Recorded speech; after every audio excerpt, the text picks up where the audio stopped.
Hey friends, I'm here at the Cleveland Lute Fest. This is a festival where all sorts of fantastic lute players from around the world gather to teach, perform, and one of the performers I'm with today is Bor Zuljan. He's a Slovenian lute player, guitar player, and I think a master improviser, and I'm so impressed by his improvisatory skills.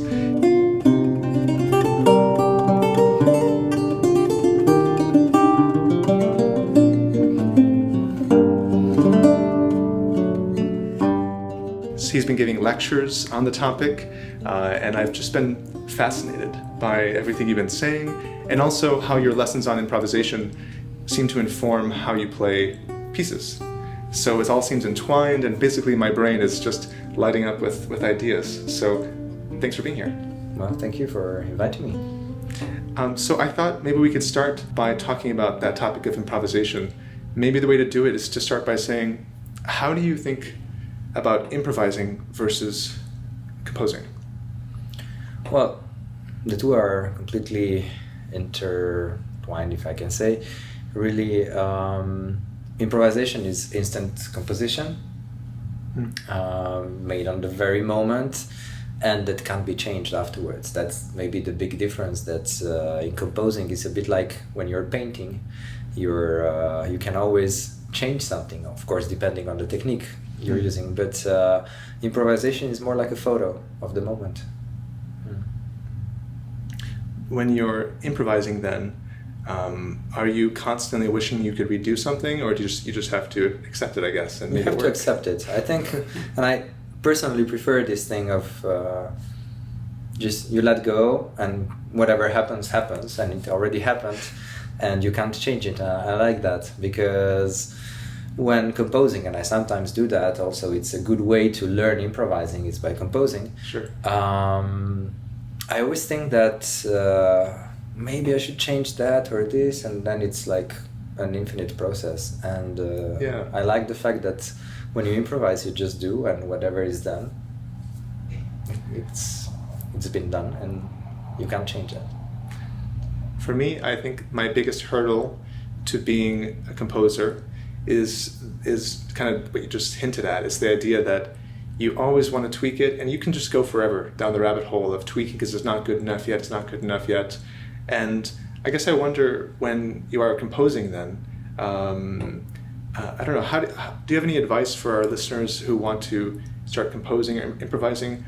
How do you get away from being so intimidated by playing something, genius? I feel that prevents me from composing, because I think I have to play as well as Saer, or as well as Dowland, but I'm not Saer Dowland. I can't do that. Exactly. I think that's a big problem in general of our approach to classical music today, that we have these monuments, and there's almost this kind of holy trinity of composer, work, and then performance.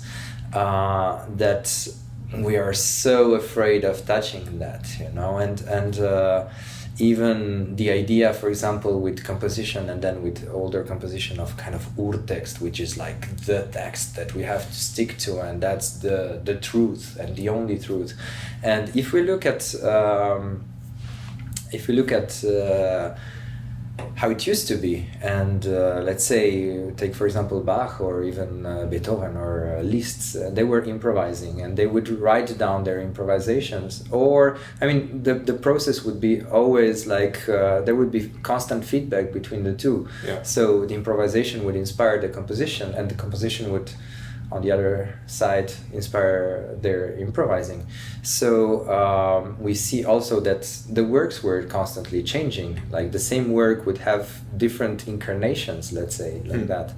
And so we have this idea of like these monuments, and that everything needs to be so incredible. But when we look at the repertoire, also let's say if we take the lute repertoire, there are some compositions that are definitely like the monuments, and they are like very well constructed and complex, but there are other that we like to play as well, that are very much simple, and that for me are the ones to use as models when we want to start.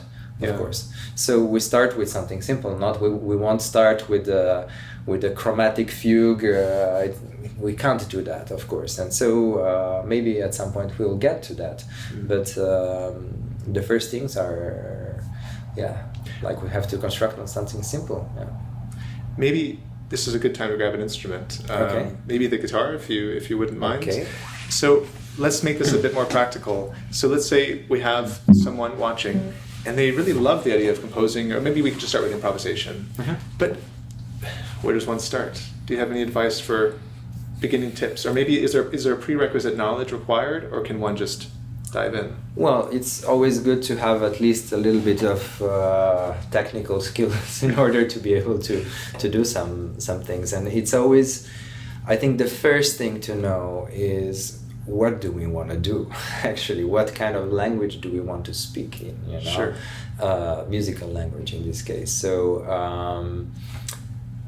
generally, I think a good thing to, like a good baggage we would have is the repertoire already. So let's say we like the repertoire of early Renaissance, if we stick to that now, and then we want something to sound like that. So we already play the repertoire, and we have many let's say modals or things like, let's say we have part of this repertoire in the, let's say, finger memory or muscular memory, and we have part of it also in our auditive memory, or maybe sometimes intellectual memory, or of like, okay, knowing the piece, like knowing a little bit the notes and so on. So the memory is very important when we are improvising in any case. So this is a good place to start, let's say. But then a good thing would be to have somebody guide you through the process in any case. Sure. And have some idea where to start. So if, let's say, we take the repertoire of the Renaissance as a starting point, and if I go back to the idea of starting with something very simple, I would say, why don't we start with just like improvising a line that would sound similar to some vocal or instrumental lines from that time. And in this case, you know what, I'll tune that down. Sure. So it will be a little bit... He's going to lute tuning, where you drop the third string to F sharp. I'm a little bit more used to that right now, but I could do with the other as well. But Sure. let's say we would take this as a D right now, and I would improvise something in like a simple Dorian D mode, and have a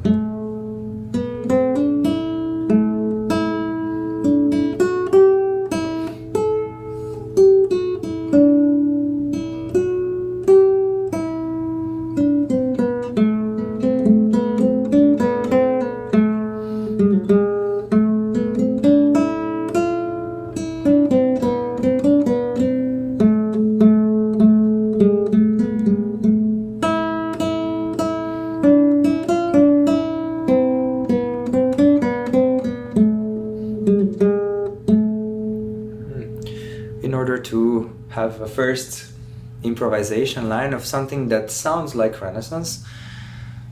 What makes it sound like Renaissance? It's a different thing. We can say there are a few things that I generally tend to use are specific rhythms of dotted notes and syncopations with some suspensions that would then make that melody sound very much like Renaissance. I think it's more the rhythm that gives it that turn, and a lot of stepwise motion with some jumps, and that's it. But I wonder if I could ask you to elaborate more on that step, because for some of our viewers, what you just did is already going to be very complex.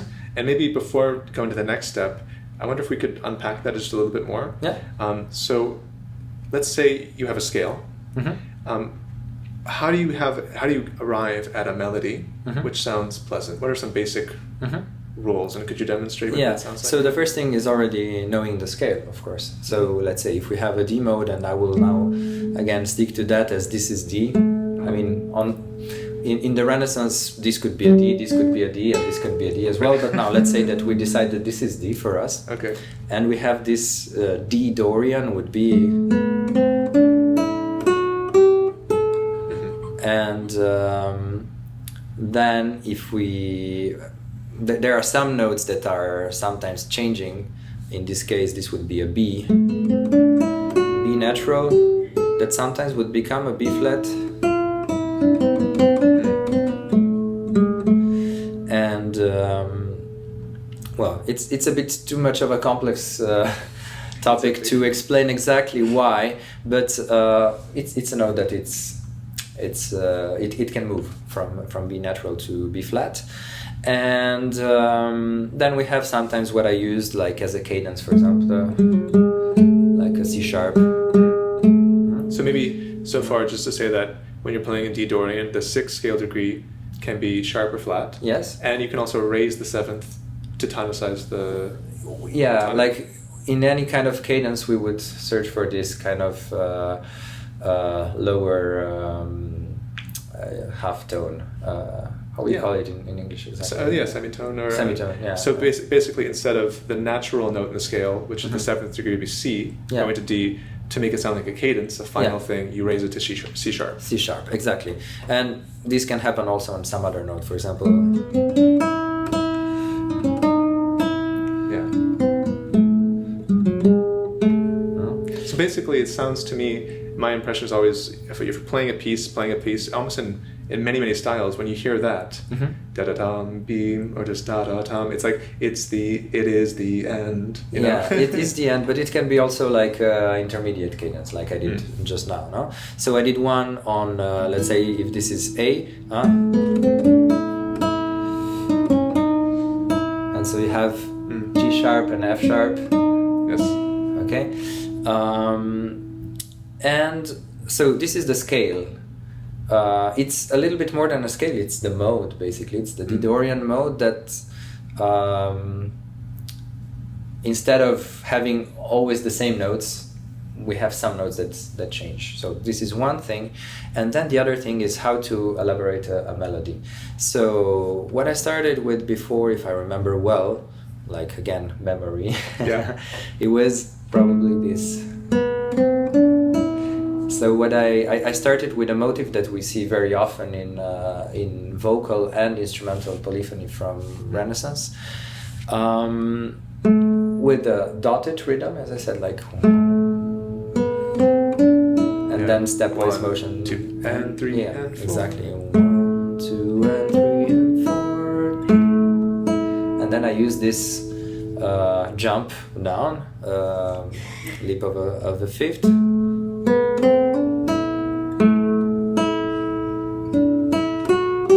And then again, a syncopation.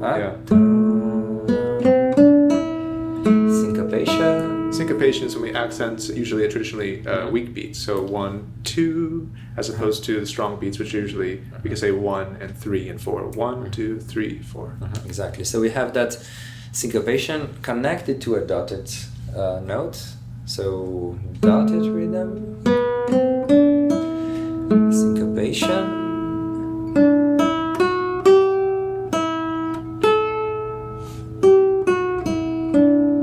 So I use a lot of similar rhythms, syncopations with dotted notes, and a lot of stepwise motion with some jumps. And generally after a jump, you see, for example, I jump down, but then I have the contrary jump again to kind of counterbalance, let's say, that the one from before.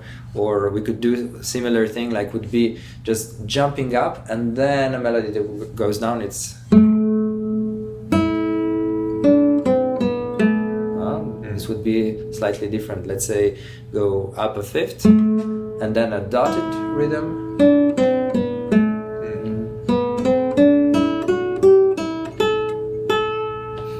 Cadence.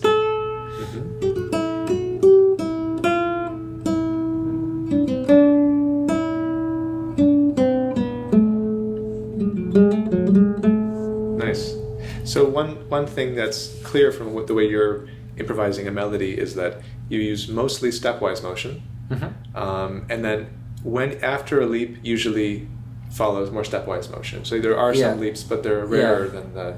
They're rare, and in a way, after that, generally you would change direction. Yeah, you leap up, then you fall down, like then you fall gravity. down, exactly. Or if you jump down, then you have another one in the other way. I don't know. I mean, I'm sure you would agree that these rules, although in this context right now we're kind of talking about maybe in the Renaissance paradigm, but I mean these are the same things that pop singers do today, right? Very often. It sounds good to the ear. Yeah, exactly, right? exactly. So now that you have this basic layer, in your lecture series you talked about how to build this up. How could one go from the simple melody to something more interesting? Okay, so let's say we start adding layers to that. We know that the music from the Renaissance was built on counterpoint, and counterpoint is a technique of writing, composing, or improvising that would add another voice on top of one that we already have. Like a second instrument. Like a second instrument, a second voice, if singing polyphony, or a second voice when we play polyphony on one instrument, which is the case with guitars, lutes, keyboard instruments, harps, or... Right. Yeah, what I try to do is to use modals, and starting from, like, the first modal for me would be a cadence, how to do a cadence. It's the way to finish a piece, and as I always say, it's an emergency exit for us, and we have to know how to finish something in order to start. So a cadence is when, for example, we have let's say tenor cadence was the first one, to which we added then a second, a discantus, soprano cadence. So I would go first. The tenor cadence is cadere in Italian, means to fall. The tenor cadence would have this falling motif and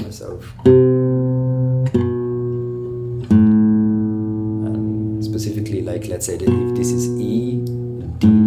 Yeah. The D sounded like the end. The D is the end, and we fall on that. It's not the tonic, but we can think of it like that. It's our home. The resting spot. Yeah, the resting spot, exactly.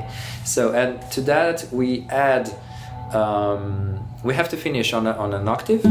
So that's the ending point, and we would most easily come there from sixths, because just before the octave we need a major sixth. So what we do is start with whatever sixth we have there. The lower voice will go down a step, create that suspension of a seventh, going to a major sixth, and then finish on an octave. So the real notes now. Here it's so this is D and F, E, and D, and we have in the upper voice D, C sharp, and D. So these are the two separate voices that are... So the tenor cadence, to which we add the soprano cadence. Yeah. And these cadences we need to know a little bit everywhere on our fretboard. Especially in the first position, but so you could end on any note. So you can end on any note. There are some notes that are more important, and if we would be improvising in Dorian mode, we would probably have more cadences on the root, let's say, if we're in D Dorian on D, but there are other cadences that are possible as well. Okay. So that's the first thing, and then we can start doing some parallel movements, which are the easiest things to do. It's a bit like playing parallel scales that guitarists generally do just like as a technical exercise, but I always think that the technical exercises should be taken as music itself, and instead of just playing up and down a scale, to do something musical with that, because it's part of the music basically. And this is what I learned when studying jazz, is that when you practice a scale, you don't practice it up and down just like as a technical exercise, but you try to improvise within that scale and you make it your own in another way, and also the contact with the instrument is much different after that. This does, I think what you're saying is really valid, and I think people think they're getting away with playing bum, bum, bum, practicing scales very mechanically, but at least for me, I do hear that it's pretty normal for people who practice like that. I hear it in their music, that it sounds bum, bum, bum, bum often, and I think it's because they're training that way. So you're suggesting that even when you play scales or parallel things, perhaps you could shape it like exactly music. As I like before we played a scale, let's say a D-Dorian scale, if we can call it like that, a mode, but instead of playing it just up and down, we do melodies with that. We do something that sounds like the actual music. And if you can start improvising our technical exercise, that's what I generally do with my students, is I think the best way to get the technique as well. And also just because when improvising, generally we are much more relaxed than when doing something that has been pre-written and we have to stick to that. And so the technique we develop is very, very different, the way of developing the technique. So anyway, the idea was then to, let's say, do some parallel sixths, and let's stick to that. Right? Is it okay? So this is our D. It's quite strange, and so we have. So what I did now is like starting here with a sixth. We can even go on.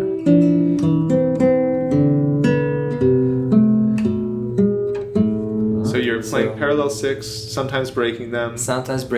What creates then this suspensions of sevenths go into sixths. So if I go from this higher point, then we have that moment of syncopations and suspensions of 7, 6, 7, 6. Which already sounds super good. Which already sounds very nice. And it's typically a Renaissance thing. So so as long as it sounds like Renaissance, we are on the right way. So a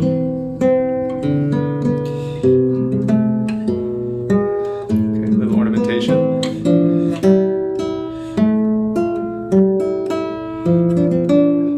So this we have here a specific Phrygian cadence we call, because instead of having a whole tone in the lower voice, we have just a half tone. Going from, in this case, would be a B flat. Sorry again, to go into A. If we think of musically, what you're saying is that before you were landing on a D and you approached it from an E, which is 2 half steps higher, and this time the difference is you're resting on a note, approaching it from only a half step, which is the Phrygian cadence. Yeah, and the Phrygian cadence has this specific sound, which is almost like an unfinished cadence for our very tonal ears, I must say.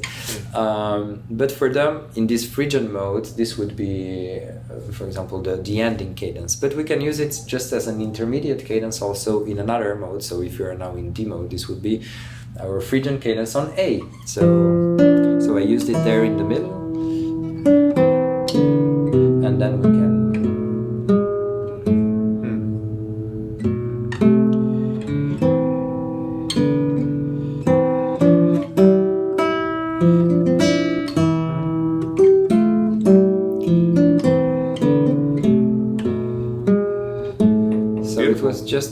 it's very simple in a way.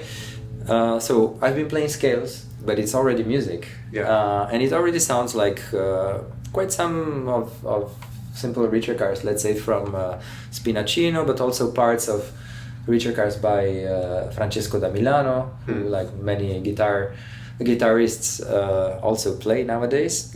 Beautiful music.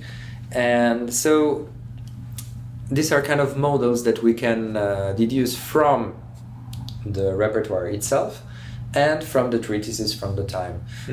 So there are many like those. An interesting one would be also, for example, how to improvise a canon.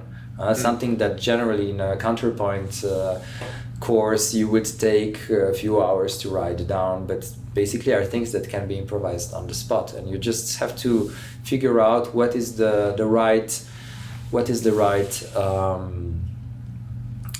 recipe, let's say, to do them. So maybe you could explain what a canon is also? So a canon is when you have two melodies that would do the same thing, sometimes at the unison, sometimes at an octave or any kind of interval. So let's say you have one melody that would do and the other that would do just after. So they imitate themselves. I mean, the second voice would imitate the first one, and the first one would then have to at the same time invent something else that the next one will imitate, and so on.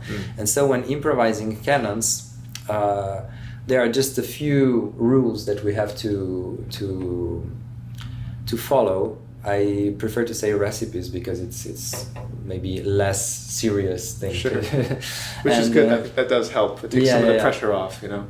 So, for example, what we know if we want to improvise a canon at the octave below, let's say, there are specific intervals, leaps that we have to do with one voice and then imitate with the other one. Because they will create consonances. So this is a very important thing to know, which are the consonances in music at that time would be a third. I mean, of course, a unison also a third. Maybe you could play them as you say. So let's say, unison is the first. So the same note. The same note. Then we have a third. Then we have a fifth. We have a sixth. That can be a minor sixth, but also a major sixth. And then we have an octave. And then we can add to that another octave. So we have an octave plus a third. 8 plus 3 is 10, so it's a tenth. And so on. I mean, we can continue, of course. Maybe we could just define consonance and dissonance really fast. Yeah, consonances are? So consonances are when two notes resonate together in consonance, so harmoniously and nice, and it sounds well, let's say like this. It sounds good. And dissonances is where when there's something like clashing together. So in this case, for example, if we have a second, would be like that. So this is not. This is something that needs resolution. It's unpleasant. As is. So compared to that, this is a third, and here we have a second that it's very, very. There's a lot of tension that for them needs to be released. So they would arrive like what we did before, for example. We need their tension that needs to be released, and then we can go on. That might be the best way to say it for modern players is consonance and dissonance is the same thing as tension and release. Exactly. So again, like the dissonances would be in this case a second. No, this is not a fourth. This would be a fourth. Here we have a fourth. Then we and a seventh. It just doesn't sound so well. It needs to be released. Or even more like a major seventh. So in order that two voices sound together well, we need to play consonances. Before we were playing parallel sixths, we can play parallel tenths, thirds, but also mix them and use also some fifths and octaves sometimes. And in case we happen to play some dissonances that have to be prepared in this period, then we need to release them also, like we did before with sevenths going to sixths. So now if we want to improvise a canon, and we always need to jump on a consonance, for example, and let's say that we're improvising a canon on at the octave below. Where should I start? Let's say that this will be I will start from here. So the second voice will repeat an octave lower, which is that. So if we want to have that, we have to find consonances to this note. So we can play this, which will make a sixth. We can play that, which will make a fifth. we can play that, which will make a third. Maybe melodically it won't be the best thing. We can also jump up and we can play that, which will be a 10th. And so these are all the possibilities around. These are all the possibilities, and when we look at this in this way, we see that okay, what we can do, what the first voice needs to do is to do a melodic leap of either, let's say, a third up, and the other voice can do that imitation. So either a third up or a fifth, or a sixth, or an octave also. But this will be not very comfortable now for us.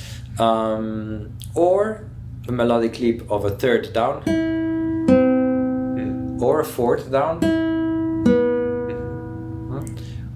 A sixth down won't be doesn't sound so well for them at the time, so so it will be more like that, and then maybe also an octave down. So these are the possibilities, and from every single note that we play, we have to calculate again all these possibilities. They move from each note. So let's say that I would do.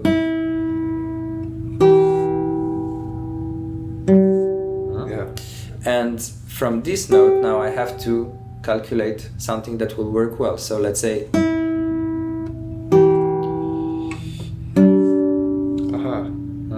so from I mean, now I had E, G. Now if we speak in terms of guitar, E, G, and then so it's a third up and then a fourth down.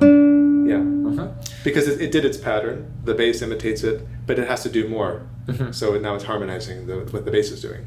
It's kind of trading off. It's not harmonizing. Not harmonizing. Okay. We have to. We don't have the concept of harmony yet. Okay. So too late of a concept for. Exactly.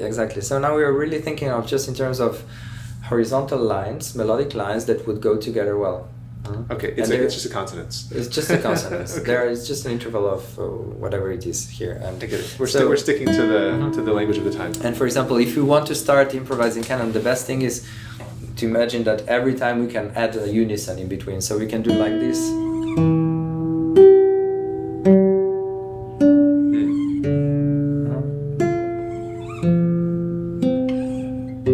Sure.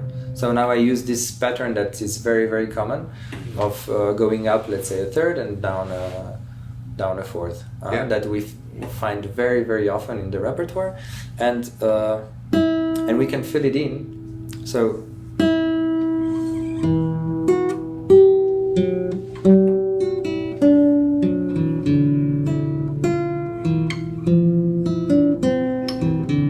it's lovely. And we have a canon, that it's exactly the same as we see in, let's say, 50% of the repertoire from the early Renaissance.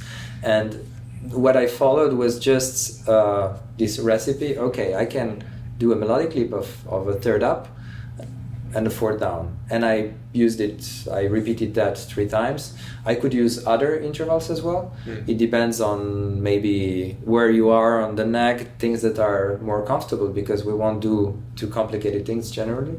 But of course, we then add complexities and so on. But that's what's so cool. So in your lectures and now what's so amazing about watching you show the process is the beginning steps feel initially, you're doing parallel thirds, parallel sixths. You feel like you're playing an exercise.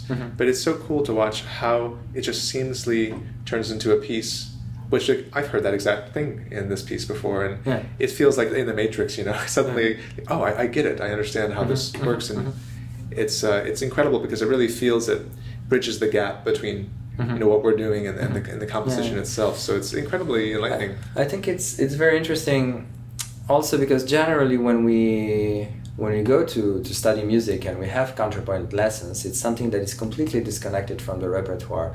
Generally, because also the repertoire many people are playing, it's not the one that we learn in counterpoint lessons, but even when it's the case, it's something that has nothing to do, it's completely theoretical, it's something we do on paper, and we never connect it to actual music, really. And if we connect it to practice, and if we approach it from a practical point of view, we see that it's basically something that, of course, they were even improvising at the time. And so I was really lucky to be able to have these lessons on improvised counterpoint in Geneva with the pioneer of these techniques. I mean, he restarted, it's Jean-Yves who restarted using those techniques in the 70s. And now I'm trying to apply them on plucked strings as well, because they are generally used for, let's say, improvised vocal counterpoint. Okay. But we can use similar techniques, of course, on keyboard instruments, on any instrument, basically. It's totally fascinating. Would you mind if I asked you to take the principles you've talked about and maybe give us an improvisation, something like you did in last night's concert, which is so beautiful. Bor, in the concert last night, normally you play a song, there's an applause, a song, applause, and he basically improvised from the end of a song without letting the feeling break. He'd improvised something that would make its way, which sounded like a whole piece, in itself. It could have been, from a manuscript, and found his way to the next piece, and the next piece would start seamlessly for a good hour, and it was incredible to watch. Would you mind just giving us a taste of what that sounds like? On a guitar, or maybe we can do guitar and lute, if you don't mind. Okay, let's see. I just don't have the right nails right now for the guitar, but let's go. I was here before. So I'll start with some imitations. Add an octave, like using canon at the octave, but also other imitations afterwards, and I'll see where it goes. Cool.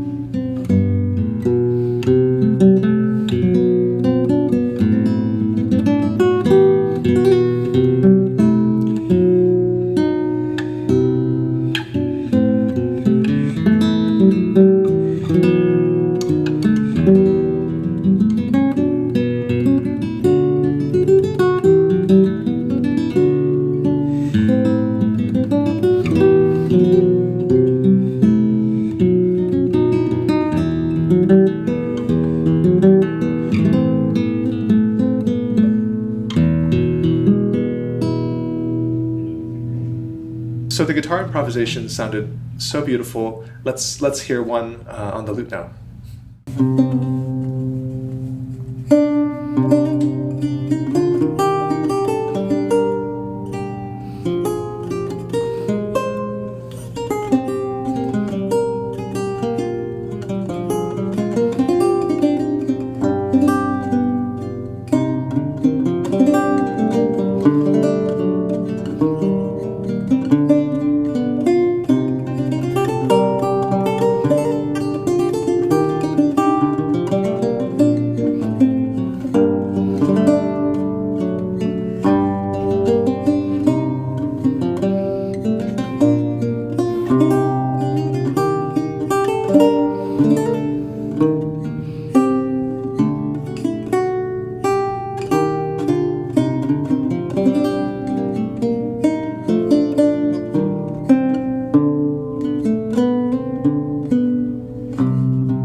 Really amazing to me, because you're kind of unraveling the mystery of composition. And like what you just did, if you told me, hey, this is from a manuscript I found, and this is this Richikar or whatever the title would be, I'd believe it. I mean, it sounds like it's from the style. It's very beautiful, and you just made it up on the fly. Exactly. Incredible. So it's a bit like knowing the language and trying to speak in this language. And that's what people back then were doing, and basically until 20th century. I mean, big composers, as I mentioned before, being Bach, Mozart, Beethoven, or Liszt, we know they were all great improvisers, and they were doing this on spot with the language that they know. So something seemed to happen in the 20th century where people stopped being assumed that you would be also not just a performer, but a improvising composer as well. at least in the tradition of lutes and guitars, that seems to be, it was a given that a good musician could perform but also improvise and play their own pieces. What do you think happened? Why did it happen? Well, it's difficult to speak about it. One thing that I realized, for example, lately, a few months ago, I recorded a fully improvised program. Wow. Which will come out in a few months now as a CD, and I was even thinking, should I do it, why, and so on. The thing is that generally now when we listen to CDs, we have this standard of perfection, of everything should be super clean. We also have this this idea of these monuments that we want to listen to, and we always listen to the same things basically, and things that we then think, oh, these are the masterpieces, and so this is already why should then we improvise something. But if we look at any living tradition of music, it's being improvised and recorded as well.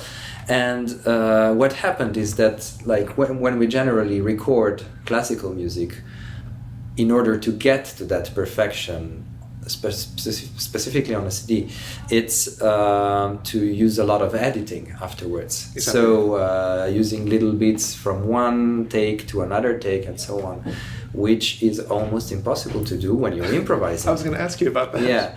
So it depends what kind of thing you are improvising. If you're improvising, let's say, on a pre-existing bass or something, it's maybe a little bit easier because you can take one bit, or there are parts that are repeating, and you can maybe put together ideas in an easier way. But still, it's quite difficult. Yeah. It doesn't work always. It's not like having always the same text and then just like slightly different interpretation, or not even that, and then it's much easier to edit.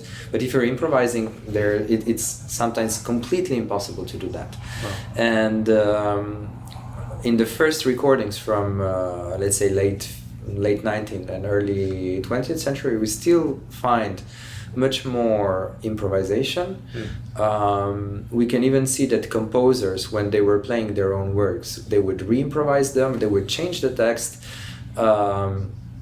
We can find some improvised preludes, or let's say bridges between pieces.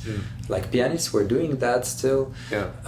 And we can also see another thing that disappeared, maybe also because of the introduction of recording techniques, is the rubato.